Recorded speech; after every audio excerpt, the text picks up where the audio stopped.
and welcome back. Next up is a broad 30,000-foot view of the key concepts related to water quality in Idaho. We will explore the Clean Water Act, a federal pollution control legal framework, the concept of beneficial uses, the two types of pollution sources, and the common pollutants found in Idaho waterways. Ready to go? The Clean Water Act was passed in 1972. Now, can anybody recognize this photo here? Were you around when that photo was taken? This photo is of the Cuyahoga River in Cleveland, Ohio, and it's on fire. That's right, the river caught fire in 1968 because it was laden with oils and other petroleum products. The photos made the front page of Time magazine in the summer of 1968, and it helped prompt a burgeoning environmental movement to push for water quality protection legislation. Now, there's two interesting things about this photograph. First of all, this photo was actually taken during the 1954 Cuyahoga River fire. Nobody had taken good photos of the 1968 fire, so Time magazine had to resort to using stock footage of the earlier fire. You see, the Cuyahoga River had caught on fire more than once a decade since 1868. That's at least 13 times. The other thing was, while the Cuyahoga River got all the news coverage, three other rivers caught fire that year: the Chicago, the Buffalo, and Michigan's Rogue River. Horrible pollution was a common theme in waterways through the cities before the Clean Water Act was passed. Nobody went down to the river to recreate or fish. We as a society had turned our backs to the nation's waterways since the beginning of the Industrial Revolution. It was the Clean Water Act and other legislation passed during the late 1960s and early 1970s that led to better protection of our natural life support systems, sometimes referred to by academics as ecosystem services. The Clean Water Act has a strong foundation and was built on existing precedent of a series of Clean Water Acts that began in 1948, right after World War II. Those earlier versions, though, had no regulatory teeth and were primarily a research funding mechanism. Research centers were established where scientists started studying the growing problem of heavily polluted rivers. With each research project, it became increasingly clear that the pollution itself and also the various sources of pollution were very complex. That rivers flowed through multiple jurisdictions, including multiple states, meant that state-by-state regulations were ineffective. These funded research programs got a lot done, though, and they built a substantial case for developing a strong national policy for clean water regulations. The Clean Water Act was the first to develop both water quality criteria and a mechanism for enforcing those criteria. It also provided a significant funding stream to solve the majority of the point source pollution from industry and wastewater treatment plants. The Act was built over 4 years with bipartisan support and included some compromises that helped it to pass. It passed, in fact, with an overwhelming bipartisan majority in both the House and the Senate. President Nixon, however, had other ideas for developing administrative rules to protect water quality. His rules would have been good, but would not have had the teeth that the Clean Water Act did. Nixon vetoed the new act, sending it back to Congress. Congress then, again, with an overwhelming bipartisan vote, overrode Nixon's veto, and it became law in fall of 1972. The Clean Water Act has had 4 significant overhauls in 1977, 1981, 1987, and 2014. The 1987 amendments were particularly important for expanding funding for non-point source or stormwater pollution. We'll get into that in more detail shortly. While we are on the subject of the Clean Water Act, it's important to understand 2 particular precedents it's built on. First and foremost is the 1898 Rivers and Harbors Act. As the Industrial Revolution was gaining momentum, major shipping ports were experiencing problems with debris jams. It was common practice to simply toss anything to be discarded into the river or bay. Household trash in the day was one thing, but think about all of the old buildings and used lumber, even dead livestock like horses and oxen were simply dumped into the water. More and more docks and platforms were being built into the nation's rivers and harbors too, creating increasing obstacles for ship captains. The concentration of wastes, especially large-sized waste materials, were causing a severe impediment to shipping traffic and dangerous conditions for ships trying to make their way to dock. The Rivers and Harbors Act of 1898 required permission or permits for building any encroachment into the waterways and for dumping any materials into the water. The only federal institution prepared to handle this influx of permitting paperwork and certified to overview plans and technical documents for new docks was the U.S. Army Engineering Battalion. To this day, the Army Corps of Engineers is responsible for permitting encroachments, seawalls, riprap, rock banks, and pipes into the water that collect water or discharge pollution. The second precedent goes back even farther. In 533 AD, old Roman law was compiled and written down, carved in stone actually, all in one place. This ancient Roman legal framework is called the Institutes of Justinian and is a foundation for both European and British law. An important part of the Institutes of Justinian is the codification that the bed and banks of major rivers and of the seashore are publicly accessible. Running water was not to be owned, like the air, the sea, etc., but instead to be common to all, that the common person could have access to the bed and banks of the river, ensured that people could fish for food, row a boat past private property, and access this important resource. To this day, most states in the U.S. retain the submerged land under navigable waterways, and therefore allow fishing and other recreation activities, including incidental contact with the bed and banks of the river. Private property generally starts at the ordinary high water mark, which has a strict legal definition that we will discuss in the Habitat Assessment module. But anyone can camp on sandbars below that high water mark, or pull their canoes up to shore and fish the navigable rivers and streams. Some states did give up the bed and banks of the rivers to private property, so there are some exceptions. Colorado is one such state. Idaho law is very clear that the bed and banks of navigable rivers are held by the state or by the Indian tribes in the public interest. The Clean Water Act designates a list of beneficial uses that surface water bodies provide to us. These beneficial uses include aquatic life, water supply, recreation, wildlife habitats, and aesthetics. In their natural state, streams and lakes provide some of these beneficial uses to us unimpeded by pollution. Naturally, warm water streams will support, for example, warm water aquatic life like catfish and bass, while cold mountain streams will support cold water aquatic life like trout and salmon. But an excess of pollution can be an impairment to a water body being able to provide those beneficial uses. You can imagine how difficult it is to manage for all the beneficial uses attributed to a stream compared to if only one had to manage for one of them. The Clean Water Act provides a framework that scientists can use to determine how much pollution a water body can accept before beneficial uses are impaired. There is also a process for developing solutions.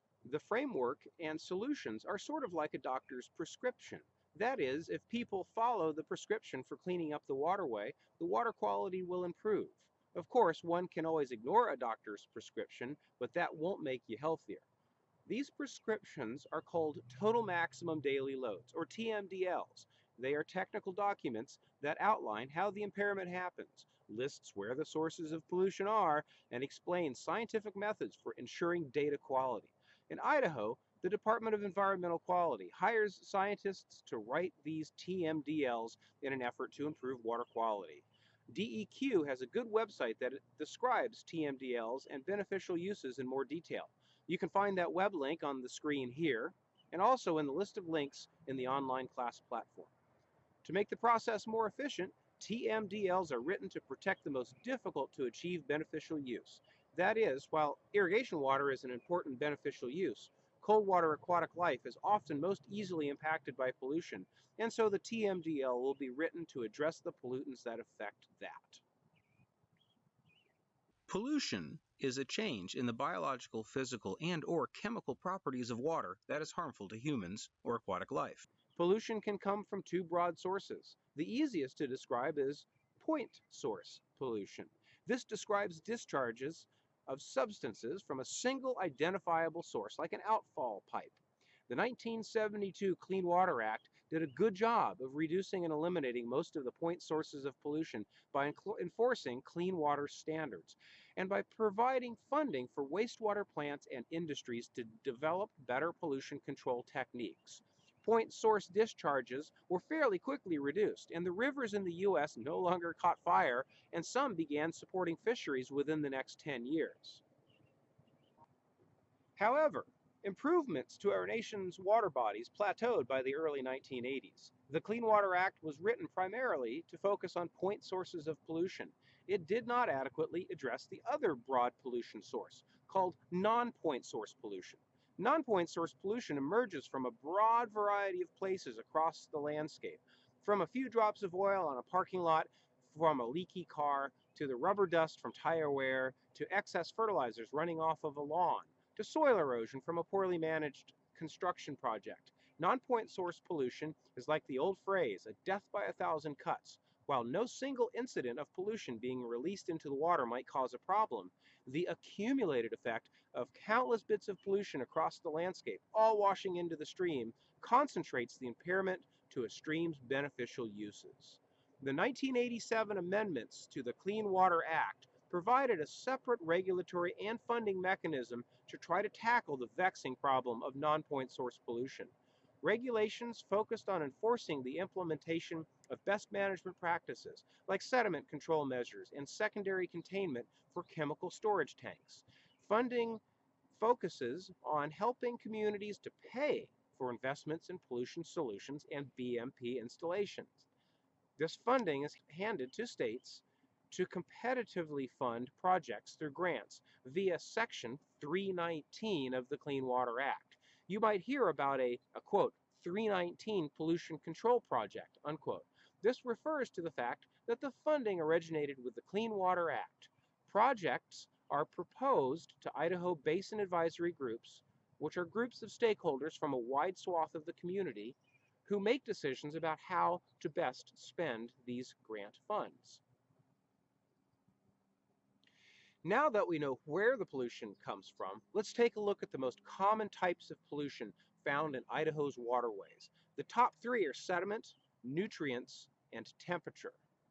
Sediments in the water come from erosion and can be fine particles like sand, silt, and clay, or they can be coarser materials like rocks in the bottom of the stream. Fine sediments are bad for the fish. It clogs their gills and smothers their eggs when it deposits on top of the gravels the eggs are located. Fine sediments are also a source of nutrients, like phosphorus. Sediments can also contain heavy metals like lead, arsenic, cadmium, and mercury. Coarse sediments are rolled along the bottom of the stream and are also caused by erosion. A stream that is in balance is able to carry along all of the materials that are naturally eroded away each year. Streams experiencing high erosion will become overloaded by both types of sediments. These sediments, especially coarse sediments, build up in the stream bottoms, causing a phenomenon called aggradation. When a stream aggrades, the sediments continue to build up, raising the elevation of the stream bottom. This forces the stream to get wider, causing additional bank erosion. Some streams become wide and shallow, and sometimes even go dry when the water flow disappears within the interstitial spaces amongst the rocks and sediment, sometimes referred to as going subsurface. A stream in this condition needs to have the problem fixed through stream bank restoration or road and culvert repair or decommission. Then the stream needs time to flush out all the accumulated sediment over years and even decades. The bottom center photo slide here This one shows the Coeur d'Alene River entering the lake at Harrison during a high water event in 1996. It's carrying a plume of sediments that are heavily contaminated with metals.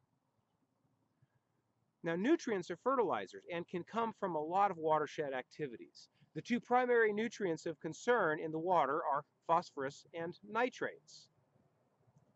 Phosphorus is derived from rock and soil. It's a mineral that promotes plant root and stem growth. It tends to bind to soil, and only some types are highly soluble. Phosphorus does not break down, but instead tends to accumulate in the sediments at the bottom of lakes. Therefore, a lake can recycle its phosphorus over and over again under the right conditions. Phosphorus concentrations in Idaho streams should be very low, in the order of 4 parts per billion, or micrograms per liter. The larger rivers, or any stream with a heavy sediment load, can have much higher concentrations. Small increases in available phosphorus can cause big changes in nuisance plant growth and cyanobacteria blooms in lakes. Cyanobacteria used to be referred to as blue-green algae, but they are really a photosynthesizing bacteria. Some species can generate cyanotoxins that are potent enough to sicken or even kill animals and even humans. Some are hepatotoxins. Those affect the liver and internal organs. And others are neurotoxins, affecting the nervous system. The photo on the bottom right, this one, shows Fernan Lake, just outside of Coeur d'Alene, Idaho, during a cyanobacteria bloom. You should never swim or allow pets to swim or drink from the water with a cyanobacteria bloom. Fishing can be safe, just wash your hands. Eating the fish is safe as long as the fatty portions of the fish are discarded. IDAH2O partners with NOAA's Phytoplankton Monitoring Network, another citizen science program, to help monitor lakes and estuaries for emerging cyanobacteria and red tide blooms. More information about that program can be found at a link provided in the learning platform, or you can just Google NOAA Phytoplankton Monitoring Network. Nitrates are another nutrient that promotes leafy plant growth. Nitrates are derived from atmospheric nitrogen and added to fertilizer. Nitrates are more of a problem with groundwater and wells than with surface water. Nitrates are highly soluble and leach into the groundwater. Consuming water with concentrations of nitrate higher than 10 parts per million, or milligrams per liter, can cause human health problems like blue baby syndrome. This is a condition that has mostly been solved in Western countries, as people with high nitrate well water have access to bottled water to drink. In brief, nitrates bind to red blood cells better than oxygen does. It's a lot like carbon monoxide poisoning in this way. This can cause apnea, and newborns and the very elderly are particularly at risk. Babies were born with a bluish tint since their blood was lacking in oxygen. It's not always fatal, and in fact, one of my colleagues' father was a blue baby. Long-term exposure to nitrates in drinking water has been linked to some types of cancer too.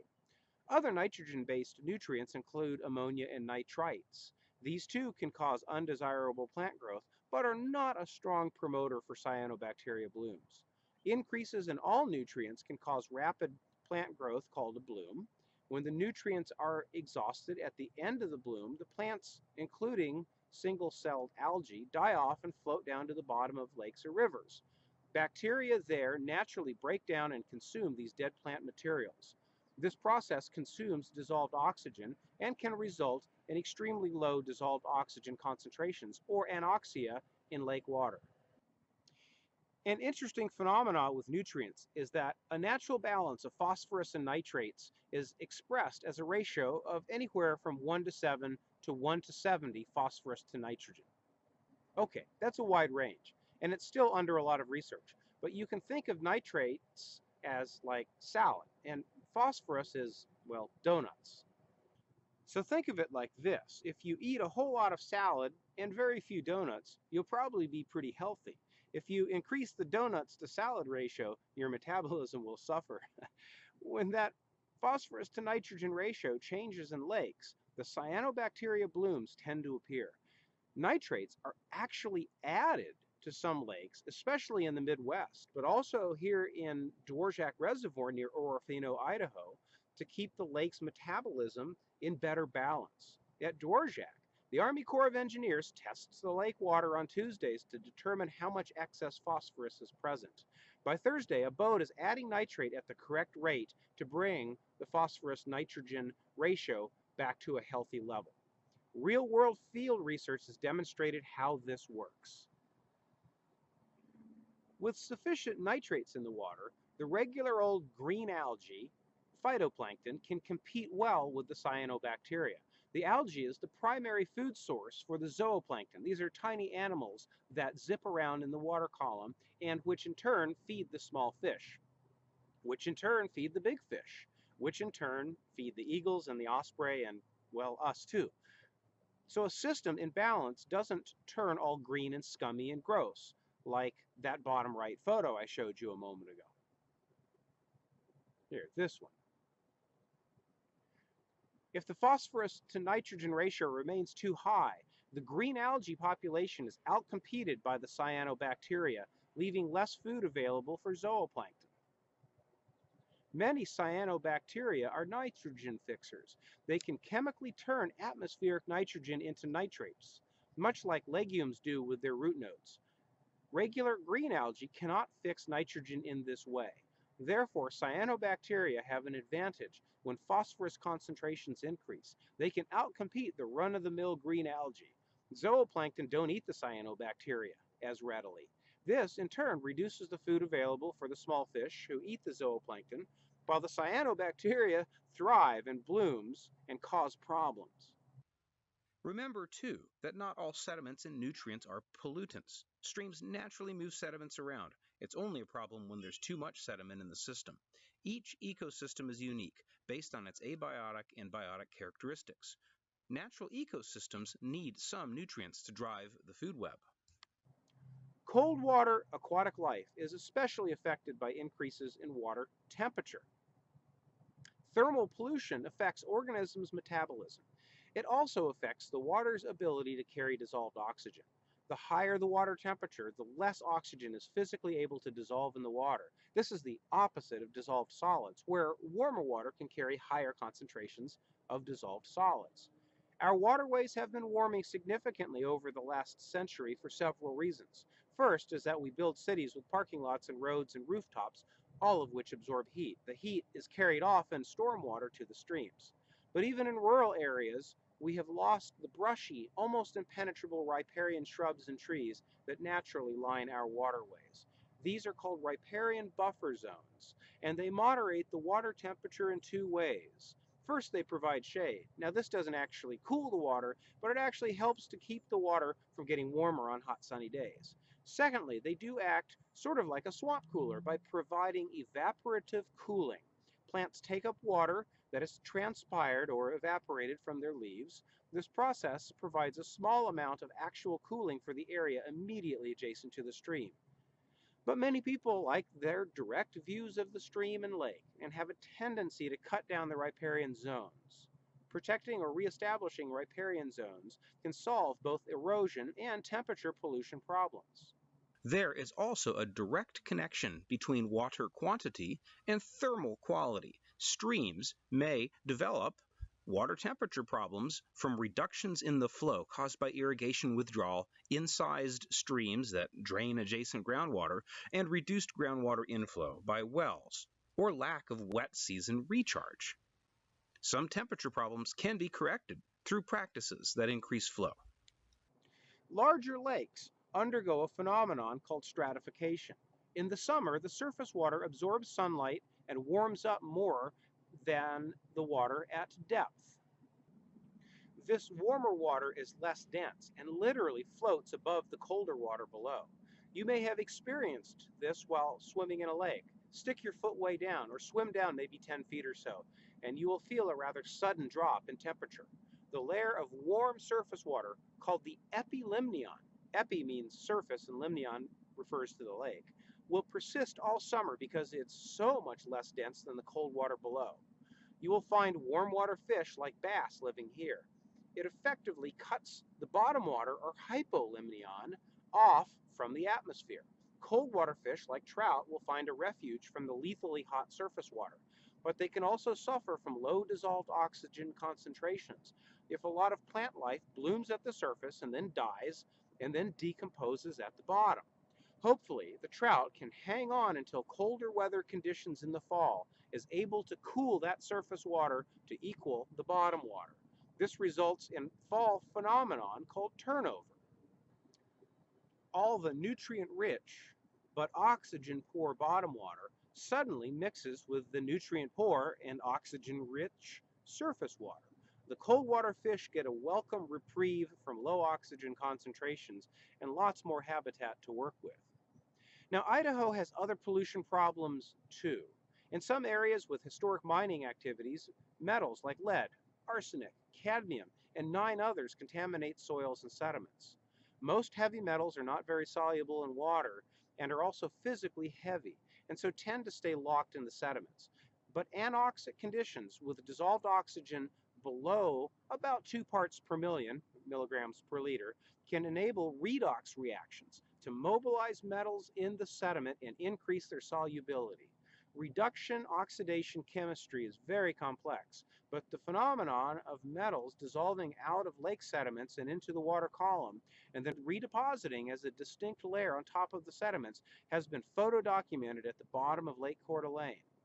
Petroleum products and persistent organic compounds like DDT and PCBs are concerning in some areas. Bacteria like E. coli can become a problem in some swimming areas with an overabundance of geese or bad septic tanks, things like that. The complex interconnections among the various pollutants, dissolved nutrients, hypolimnetic dissolved oxygen concentrations, fish habitat, and other factors are too much to fully cover in this workshop. But lots of research reports are available, and I'm happy to discuss those in more detail or to connect you with scientists who study these things. Okay, get ready for your next quiz. This concludes Module 2. We'll see you at the beginning of Module 3, which will help you get started as a new Master Water Steward.